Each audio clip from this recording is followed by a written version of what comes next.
Hello, Deanna Hill here with Windermere Mill Creek. Well, today we get to introduce another one of our artists of the month, and she happens to be our featured artist for the month of August, and her name is Melanie, and she's a photographer. So I just love seeing some of your artwork. So Melanie, welcome. Thank you. I have a few questions for you, if it's okay with you. Yeah. So let's start off with, how did you get interested in photography? Yeah, so my kind of introduction to photography, it was actually when my previous dog passed away. I was looking through the photos that we did have, and I just was like, oh, we don't have a lot of photos of him. So when I said, hey, when I get my next dog, I'm going to keep tabs. And so I just started taking photos of her, and I was happy with how the photos turned out. And so I was just like, well, maybe I should try and photograph other stuff too. And I would just be going down. I used to volunteer at the zoo, and so I would take my camera down with me and just take photos, and I really liked it. So that just kind of branched off from there. Okay. Just like a standard camera? Yeah, it was a Nikon D3200 with just the camera that lens that came with it. Oh, okay. Yeah, okay. I've upgraded since then. But yeah. I kind of find that photographers do their slow upgrades to that, because that's pretty expensive. Slow. Yeah.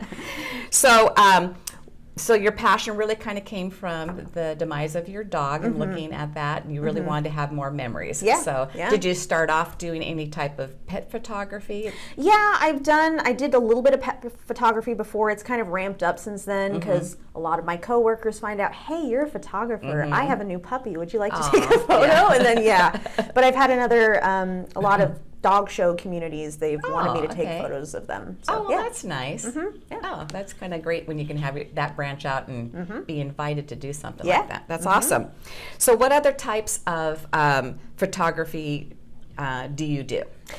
So I've kind of branched off into landscape, because we live in a great location for landscape photography. One of my first photos that I ever took that I was really proud of was Deception Pass Bridge, where I thought, oh, if I go early in the morning, it's going to be great lighting. No, just fog, just straight up fog. But I got a good photo of the fog kind of cutting through the bridge. Oh, neat. And so, I kind of got the hook for landscape photography after that. Yeah, I like landscaping. When I was younger and traveled, I never got into photography, but I just thought, oh, that would be a great picture, and I wish I had the right kind of camera. So you really didn't have any professional background in teaching. It's just kind of I've been learning on the fly. Yeah. Oh, okay, good. Well, they always say you should fail forward with your mistakes, and you learn that way. Yes, exactly. Oh, good. So, and I noticed you do have a lot of wildlife, and you do the landscaping. Any other people? I've done a couple like senior photography things, but nothing really. I'd like to possibly get into like wedding and family photography if I kind of get into it at the right time. But yeah, I'm not opposed to it. Yeah. Okay. Good. So, was the landscaping a kind of a gradual thing, or did you just? It was gradual. It was gradual, because I was mostly focusing on wildlife, because that's my passion. And then I was like, I'm already taking photos of wildlife in these cool places. I might as well take photos of the places that they're at, so that they kind of get like a whole picture of where this animal lives, sort of thing. Do you go hiking to find things? I go hiking a lot. Usually on my days off, I'm out hiking with friends. Like one of my favorite places to go, not to now, but Diablo Lake, which currently has a fire now. But Diablo Lake, like Iron Goat Trail up north, any waterfall I can get to, I like to go there. But yeah. Where is the farthest away you've been taking photos? So far, Olympic. Hoping to go to Yellowstone next year, and then I had a trip planned for Japan for next year, but that's going to be pushed out to 2025. So hopefully Japan 2025. Any particular thing you're going to try to photograph when you're in Japan? Nara is big for having deer that'll just wander. They'll come right up to you. Oh, wow. And then the snow monkeys up in the mountains. Oh, okay. Oh, that would be really fun. Yeah. Very fun. Have you ever had an interest to like go way deep in the woods where you're camping out and like waiting for, what was like that one guy with a snow leopard, I mean, Sure. Yeah. I kind of like glamping more than I like camping, so if it's a nice setup, sure. Yeah. Little of the Taj Mahal on top of Mount Everest or something. Yeah. Funny. So do you have a favorite photo? That's kind of a tough one. I mean, I have one that I take every year that I kind of find my favorite. I have one, I always like to go up to the tulip fields every year. And I'm the weirdo who gets at eye level in the tulip fields and waits for the birds to come up to hop on top of the tulips. So I got a photo of a bird singing and then a full rainbow of tulips behind it. So that's my favorite this year. Do you have that hanging up? I do. Oh, I'm going to look for that one. Yeah, that sounds like very interesting. Yeah, I think being a photographer would be just, it's just a whole creative, different type of field. So yeah, it's hard to pick like one favorite. Yeah, that's funny. Well, good. So on your other adventures to Japan, that would be awesome to go to. Yeah.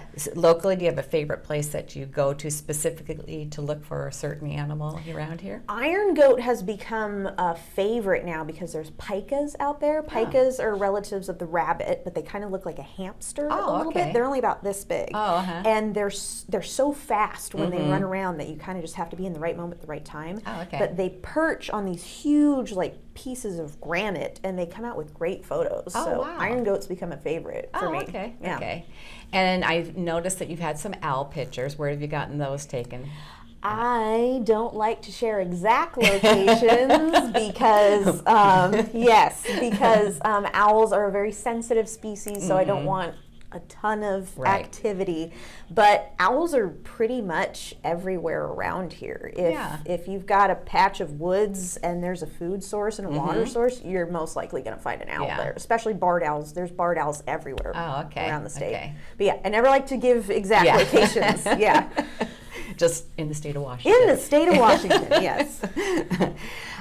Do you have any other goals that you would still like to try to find to work on? Yes. So it's been a goal for the past couple years to try and photograph a wild bear. There are bears in Mill Creek. Come on over to our house. Can never find one. I'm always in the right place at the wrong time. So that's a goal of mine this year is to photograph a bear. Yeah, I actually, I noticed, during the day, like around 9 o'clock at Willis Tucker Park, there's one that shows up pretty regularly. All right. So, well, thank you for that information. Cool. I won't charge you for that. Oh, thank you. Thank you. So wild bear would be a good one. Have you ever thought about going out to Alaska to? Yes, I'd have to save up a little bit before going up there, but Katmai has been a dream of mine to go up there because they have the big, it's like a dock kind of thing that you go out on, and there's a big waterfall. The bears come out and they'll fish off of. It's a really good location for bear photography. Well, if you make your trip to Yellowstone, I bet you'll see some bears. That's fingers crossed, hopefully. Good. So down at the town center, we're displaying your art, and you'll be down at the art walk that they're featured down there. And can people purchase your? Yes, I will have prints. I'll have a couple canvases. I'll have my metal prints, and then I have a couple frame pieces as well. And I do take PayPal, Venmo, and Cash App down there. So if you don't have your card on you, you can do that. Yeah, this is a sample of the metal, and I think it captures the detail really nicely. Yeah, it's really, really pretty. Yeah. So that's a very nice picture. So, and I think you said that's quite a bit of people that see that's one of their favorites too. So, hummingbirds are unique. So for sure. Yeah. Well, Melanie, thank you so much for joining us today. It's great to be and here. You are welcome to come down to our Mill Creek Town Center during the week. Monday through Saturday from 10 to 6. We'll have a cup of coffee waiting for you if you show up. So come down and enjoy Melanie's art. And we'll also have, in the link here, we'll have your website for people to go to also. Perfect. All right. Thank you again. Thank Appreciate you. it. Yeah. Thanks.